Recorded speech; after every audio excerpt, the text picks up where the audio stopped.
માનવ અને ઈશ્વરની નવધા ભક્તિ ગણવામાં આવે.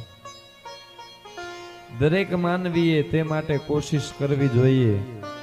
માનવે ભક્તિ એવી કરવી જોઈએ કે આંખો બંધ કરતા સાક્ષાત ઈશ્વરની ઝાંખી થાય, ઈશ્વરનું સ્મરણ થાય અને મનના ચક્ષુ સમક્ષ ઈશ્વર દેખાય. ભક્તિભાવ આબાલ વૃદ્ધમાં ચેતના પ્રગટાવે છે.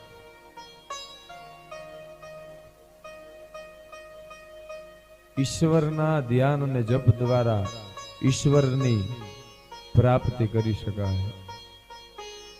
એમાં પણ નવધા ભક્તિ તો કે શ્રવણમ, કીર્તનમ, સ્મરણમ, પાદ સેવનમ, અર્ચનમ, વંદનમ, દાસ્યમ, સખ્ય આત્મનિવેદનમ. જગત ગુરુના સ્વરૂપે નારાયણ ભગવાન સાગરમાં પોઢ્યા. તેમની નાભીમાંથી બ્રહ્માજી પ્રગટ થયા.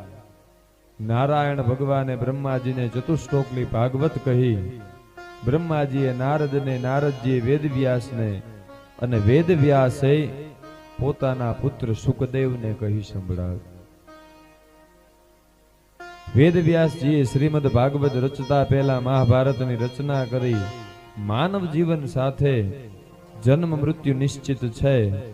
તેની વચ્ચે દરેક માનવને સતાવે વ્યાધિ અને વૃદ્ધાવસ્થા. આ વ્યાધિ ઉપાધિથી બચવા માટે ઈશ્વરનું સ્મરણ સંકીર્તન કરવું. વેદવ્યાસ 88 વર્ષના અને પત્ની અરણી 80 વર્ષના થયા. ત્યાં સુધી એમણે સંતાન સુખ ન હતું. અરણી એક દિવસ પોતાના પતિ વેદવ્યાસને પૂછે છે